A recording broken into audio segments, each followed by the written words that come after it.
Sesc apresenta Sesc Cultura Convida.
O presente experimento sonoro em formato de podcast apresenta reflexões e experiências que partem da caminhada de uma artista da cena residente em Dourados, no Mato Grosso do Sul, por algumas comunidades indígenas kaiowá dessa região.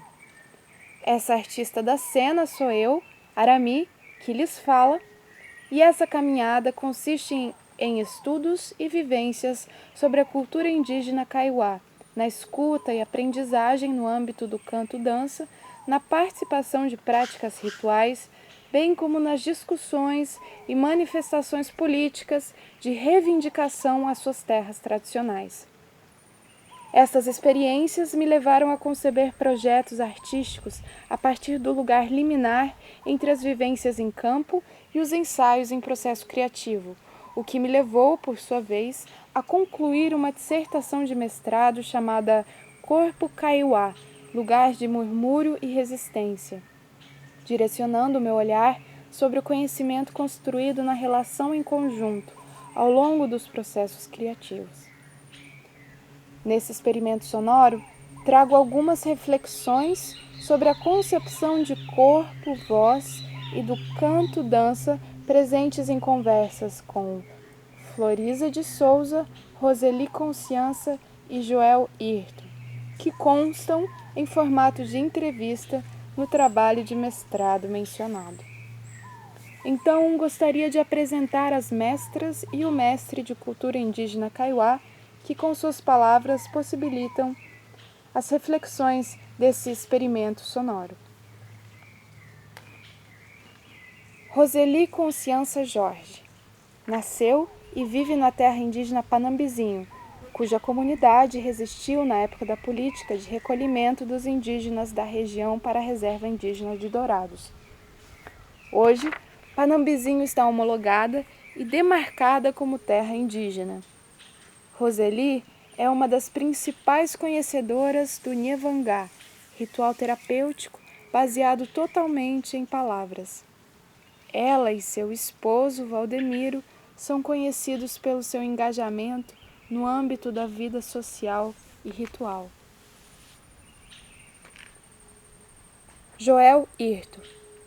Atualmente, lidera o grupo de canto-dança-reza Ocaraguide Taperendu, na comunidade e acampamento de Itaú, Caaguruçu. Os cantos presentes nesse experimento sonoro são desse grupo de canto-dança-reza, Ocaraguide Taperendu. Seu Joel desenha e pinta grafismos kaiowá e conhece as histórias e os cantos que estão por trás de cada grafismo. Em sua comunidade, ele se ocupa em repassar os ensinamentos para os jovens e crianças que também já desenham e pintam seus grafismos. Floriza de Souza. Reside na reserva indígena de Dourados e é uma referência no âmbito da vida social e ritual da aldeia de Aguapiru. Canta, dança e reza com seus familiares e gosta de falar sobre a sua cultura. Indígenas e não indígenas a procuram para benzer-se e escutar suas rezas. Floriza também se denomina professora da sua comunidade, pois reúne seus netos e outras crianças para ensinar-lhes sobre a cultura tradicional kaiowá.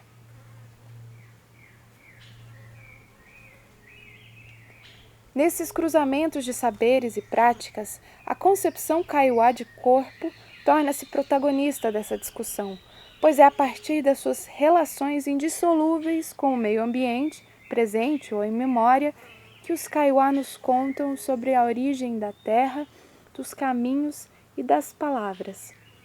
Nessa perspectiva, tudo tem um corpo.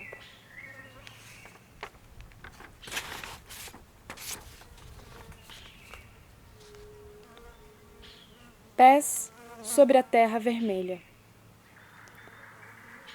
Atualmente vivo em Dourados, Mato Grosso do Sul, cidade à qual devo boa parte da minha formação em teatro. Na cidade de Dourados está a mais populosa reserva indígena do Brasil, fundada em 1917, contando hoje com aproximadamente 15 mil habitantes, numa área de 3.550 hectares. Multiétnica, nela vivem kaiowá, guarani e terena. Os dois primeiros grupos, sobretudo os que estão mais no sul do estado, reivindicam desde fins dos anos 1970 as suas terras tradicionais. Como outros municípios do estado, desde fim dos anos 1960, Dourados passou a depender cada vez mais economicamente do agronegócio, o que transformou drasticamente a paisagem do lugar.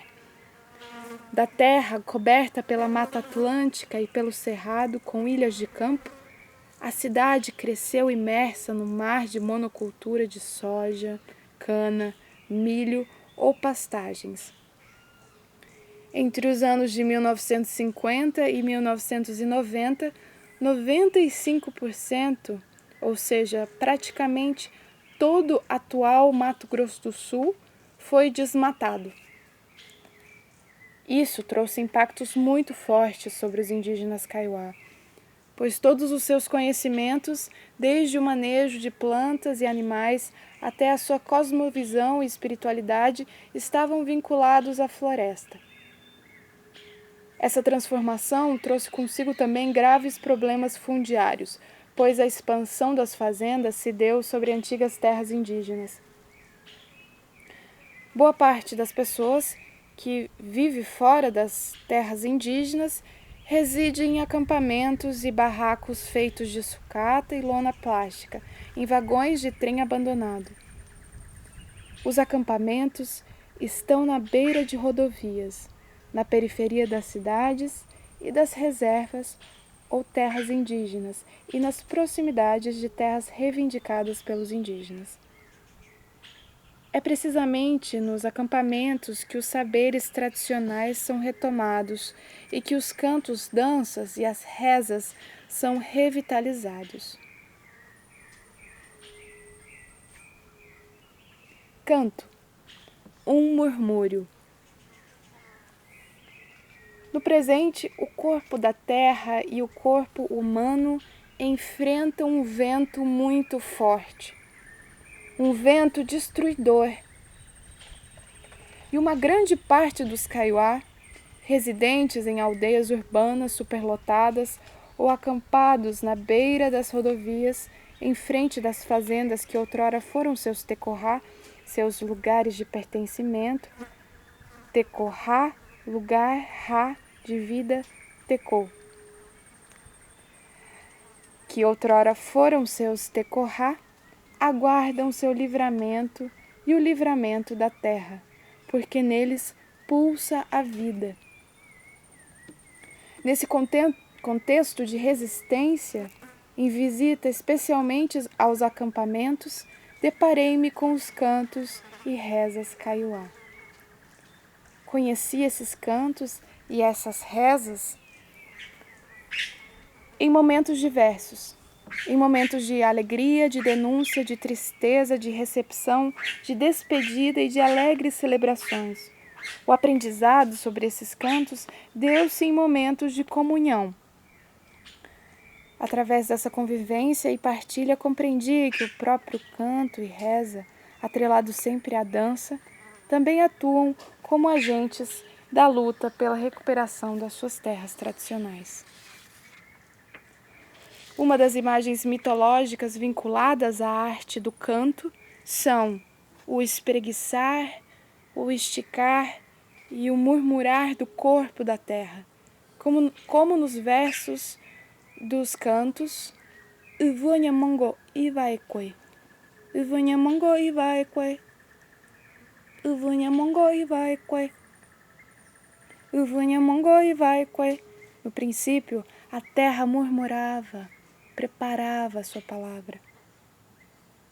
A palavra Nyamongo-i indica a ação de se movimentar e emitir som, presentes no bocejar, no espreguiçar ou, no caso dessa canção, no ato de o corpo da terra balbuciar, murmurar sua palavra.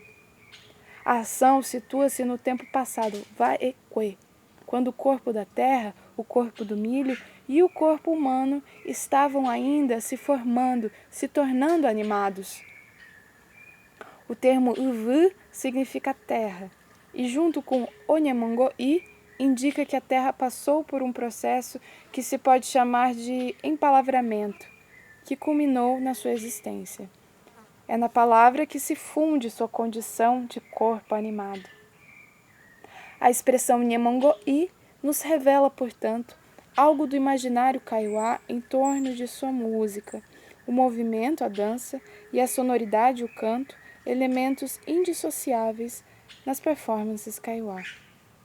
O entendimento sobre a música se apresenta nesse sentido atravessado pela noção de corpo, de terra e de movimento, como consta nos depoimentos abaixo de Nhandeçu Floriza Souza da Silva, da aldeia Jaguapiru, Dourados, da Nhandeçu Roseli Consciência Jorge, da terra indígena Panambizinho, de Dourados, e do líder espiritual Nhanderu Joel Hirto, do acampamento Itaú Caguruçu, de Douradina.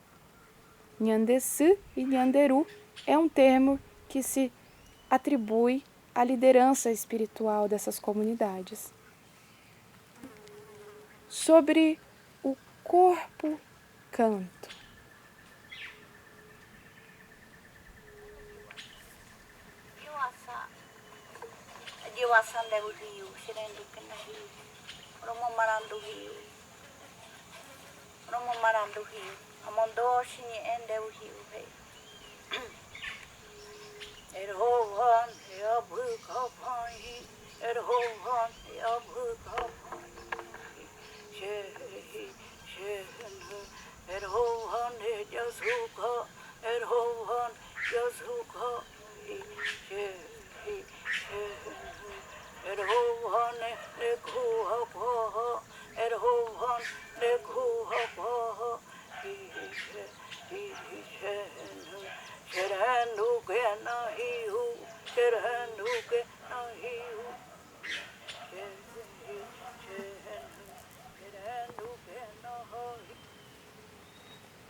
Para abordar a questão do corpo e da voz, costumo perguntar aos Nhandeçus e Nhanderus sobre os mitos ou sobre certas imagens mitológicas que tangenciam a compreensão do corpo. Nesse contexto, a Nhandeçu Floriza da Silva me conta, em uma das longas conversas que tivemos em seu terreiro, sobre um dos mitos fundadores da Terra. No pequeno corpo da Terra corria água pelas veias. Havia muitas árvores, tudo era mata fechada e o lugar foi denominado Uvu Apuarandajá, dono protetor do princípio da terra. Com essa frase, ela refere-se ao primeiro pedaço de terra no qual já corriam rios, como se eles fossem veias do pequeno corpo da terra. Floriza narra que Quarahu, o sol, enfeita a pequena terra com suas roupas rituais, o pochito e o xiripá. Xiripá é uma saia feita de algodão cru usada por homens e mulheres, e o pochito é um poncho de algodão cru usado pelos homens. Ambas as vestimentas são usadas ritualmente. O corpo da terra, nesse momento, adorna-se com os seus primeiros enfeites rituais. Vale ressaltar que os Kaiowá costumam se adornar antes de cantar ou de proferir uma reza, como se os enfeites completassem os seus corpos e lhes preparasse para o canto. Os Kaiowá enfeitam o pulso, o tornozelo, a perna, o braço, a cintura e a cabeça com enfeites de pena ou de linhas de lã ou algodão. O peito e a garganta enfeitam com colares de semente intercalados ou não de penas e pequenos adereços de lã. A boca é enfeitada com palavras cantadas. E o lábio dos senhores mais velhos, que ainda passaram pelo rito de passagem Konomi-Pepü, é enfeitado com o tembetá, enfeite labial longitudinal, feito da resina de uma árvore chamada tembetá-ü. Assim como o enfeitar-se faz parte de uma preparação, também o canto-dança e a reza-dança dão continuidade à preparação, já que elas são maneiras de ir se aproximando do Agudje, como relata Nhandessu Roseli Consciência. A preparação se realiza enfeitando o corpo, cantando os cantos e fazendo as rezas. Algumas pessoas precisam se preparar muito tempo. Só depois alcançam o Agudje, termo traduzido por satisfação, plenificação, maturidade. Esse estado de maturidade, Roseli ilustra ao dizer Idiagudjema, Oreagudjema, já está maduro, já estamos plenos, já estamos maduros. Portanto, o cantar e o rezar estão vinculados com o ato de adornar-se e preparar-se para etapas mais elevadas no processo de aperfeiçoamento ou plenificação. Nhandessu Floriza fala de Jacairá, o dono protetor do milho, referindo-se ao primeiro cultivo realizado nessa pequena terra já adornada. O termo composto dono protetor traz a palavra já ou jara do Kaiowá. Ele indica que cada ser humano, vegetal, animal tem uma dimensão metafísica personificada com atributos que orientam a existência dos seus duplos terrenos. Segundo ela, o milho também é o começo ou o princípio, por isso ele carrega em si os seres originais e ajudadores. Hae, Oreko, Reta, Idipupava, Urakoi. O dono protetor aponta para uma dimensão divina do milho, algo assim como a alma ou o desdobramento incorpóreo do milho físico. Esse ser, dono protetor, tem a função de proteger e fortalecer, no caso, o milho branco, Avati, Morotim, o milho tradicional, Avati Jacairá, plantado pelos Kaiowá. Na compreensão desses indígenas, os milhos transgênicos não têm corpo, nem alma, nem dono protetor. Outra função dos donos protetores é guiar e motivar o desenvolvimento do seu duplo físico, no caminho da perfeição ou Agudje. Segundo Dona Floriza, o Jacairá é o Vupoturanhon, semente da flor da terra. Não sendo visível para os humanos comuns, ela descreve esse dono protetor comparando-o com o pé de milho. Ele é muito bonito. Jacairá é o milho mesmo. Tem cabelo longo, loiro, e a gente usa para fazer remédio. Mistura com jepoí, outra planta, mais do mato. Jacairá é também o nosso corpo. Por isso, nosso corpo não tem preguiça. Na minha interpretação, Floriza refere-se a Jacairá, nesse momento, como um enfeite da própria terra, quando descreve o dono protetor do milho como semente da flor da terra. A palavra poti, flor, é usada comumente como adorno também. Descrição semelhante, que qualifica os kaiowá como enfeites, encontramos na fala de Lauro Consciência e Dorícia Pedro, líderes espirituais da aldeia Panambizinho. Ore kurusunha engatura kurusunha engatura de ore arade guacaradi. Nós somos filhos e filhas da cruz da boa palavra. Somos filhos do enfeite do universo. Palavras que constam no livro Panambizinho, lugar de cantos, danças, rezas e rituais kaiowá, de Graciela Chamorro. Nesse caso, os interlocutores se apresentam como filhos do enfeite do universo, evidenciando a sua presença no mundo como fruto de um adorno do universo. Nesse sentido, o enfeitar-se como adorno para cantar também sugere que o próprio corpo cantante e adornado se torna, dentro de uma perspectiva mais ampla, o enfeite de um corpo maior, do corpo da Terra e do universo. A palavra cantada desempenha nesse contexto grande relevância, pois é identificada pelos kaiowá como um dos enfeites principais que constituem o corpo humano. O corpo de Jakairá também se enfeita, e é um enfeite, como já pôde ser observado na fala de Floriza acima. Nos testemunhos recolhidos, percebe-se que Jakairá também é nosso corpo, um corpo que se assemelha ao nosso e ao qual nós nos assemelhamos. Nas letras das músicas kaiowá e em seus relatos, a palavra Nyemongo'i está atrelada a Jakairá, como profere Dona Floriza quando diz Nyemongo'i sai de Jakairá, referindo-se ao balbuciar, ao murmurar e a movimentos primários que o empalavramento causa no corpo do milho.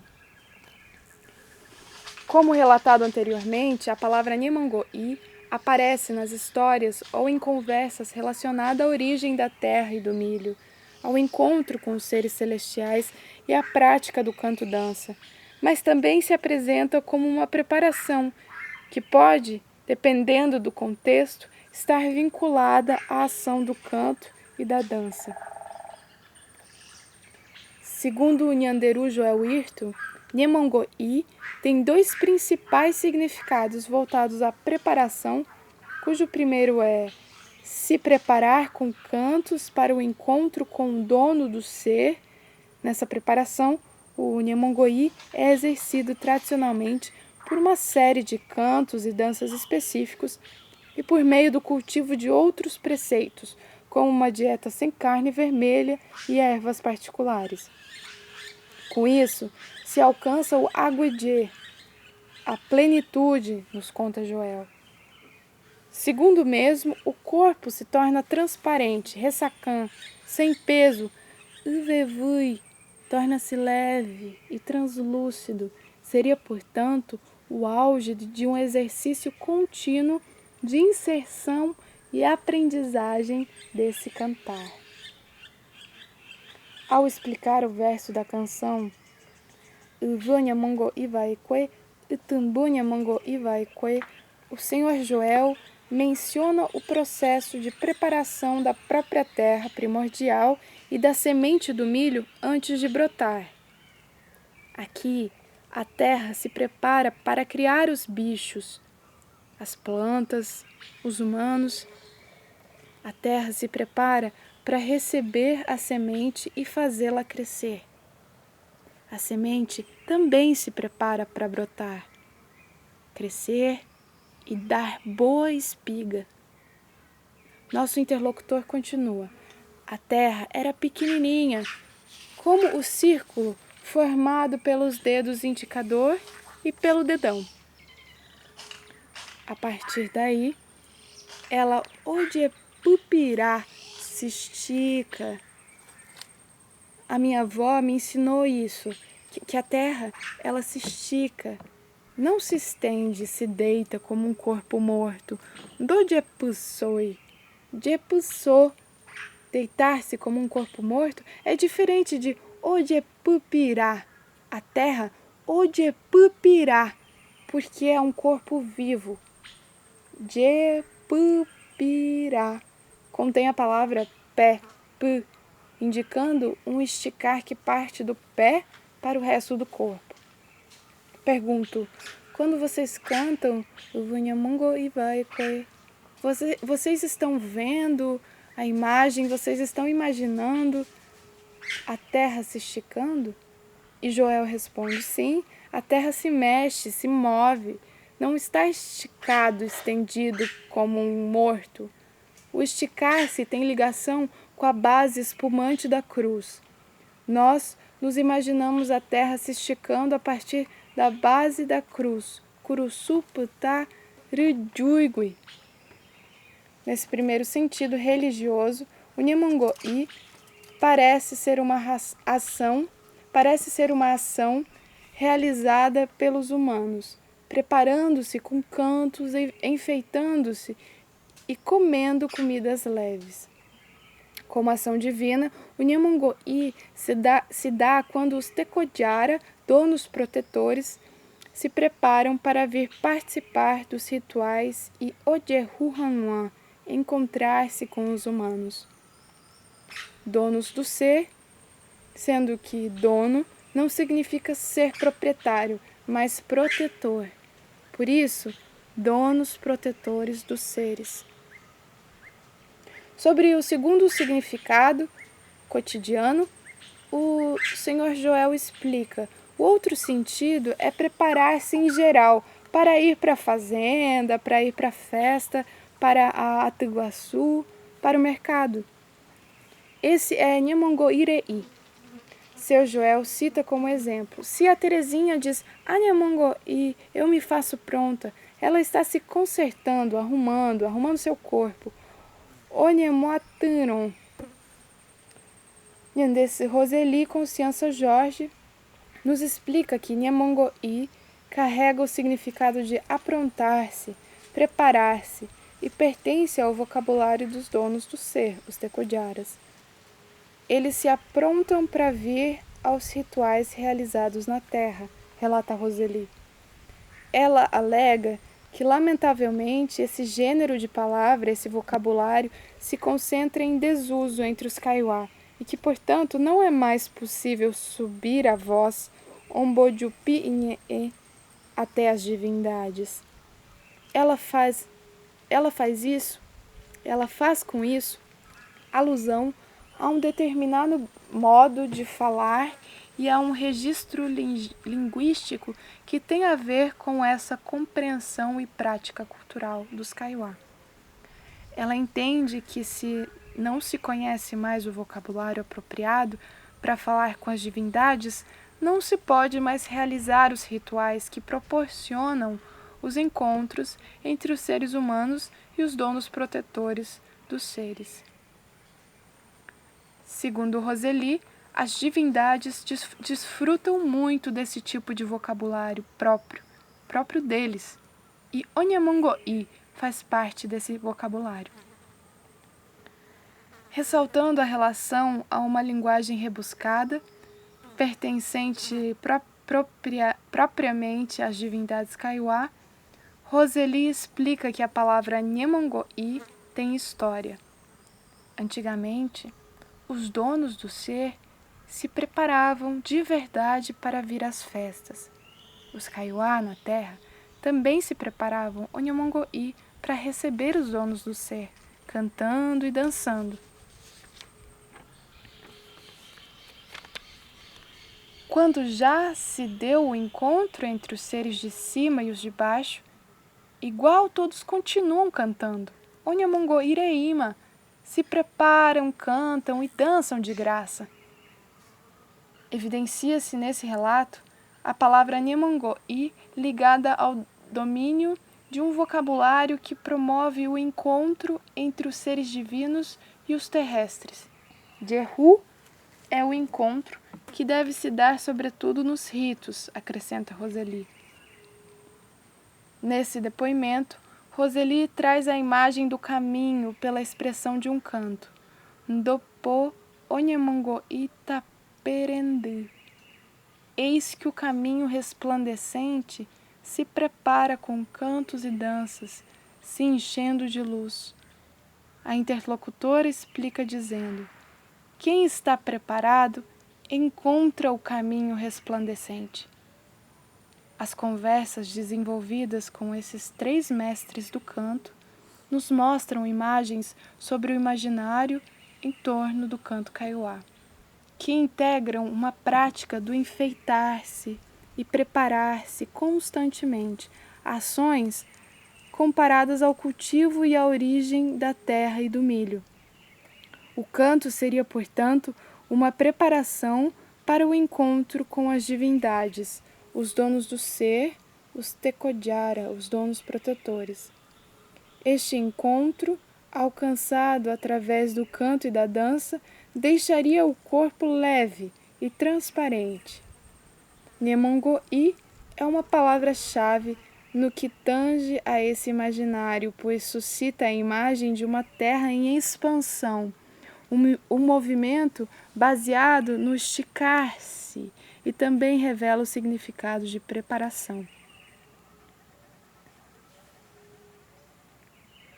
Ao me concentrar nos cantos kaiowá, escutei a palavra peregrina soar na boca das mestras e dos mestres kaiowá, vibrar por todo o seu corpo dançante e balbuciar pela superfície da terra ao meu encontro.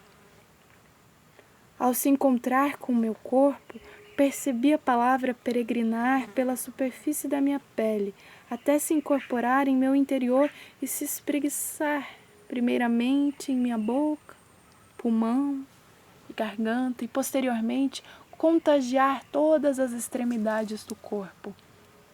Lugares onde passei a experimentar a própria voz, pronunciando o gosto de melodias e palavras alheias.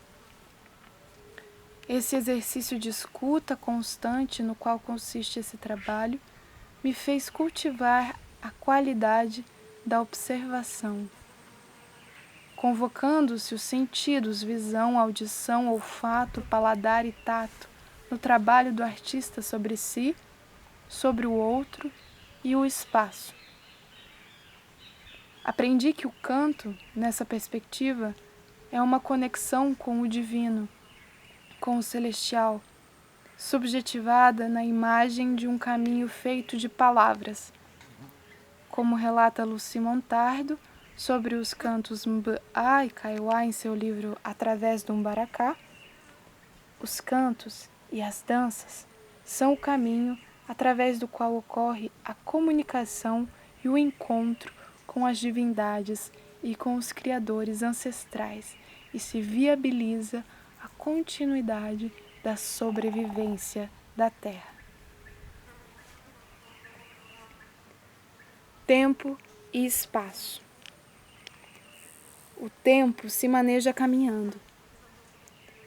Aprendi também com muitas kaiowá e com muitos kaiowá que conheci que o tempo primordial, um tempo ideal, utópico, não pertence só ao passado.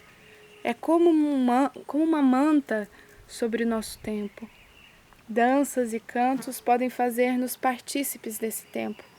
Podem fazer com que o tempo primordial e o tempo contemporâneo se encontrem.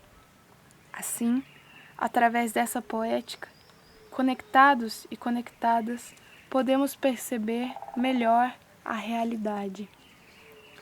Essa conexão nos faz sentir mais protegidas, mais protegidos, mais cuidadas, mais cuidados, para seguir coletivamente na luta por um Tekorá, pela justiça e por um modo de viver belo e digno, por um Tecoporã.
Agradeço a todas e todos que ouviram essas reflexões e agradeço especialmente às minhas interlocutoras e ao meu interlocutor, Florisa, Joel e Roseli, pelas palavras e pelo conhecimento que constitui este projeto sonoro.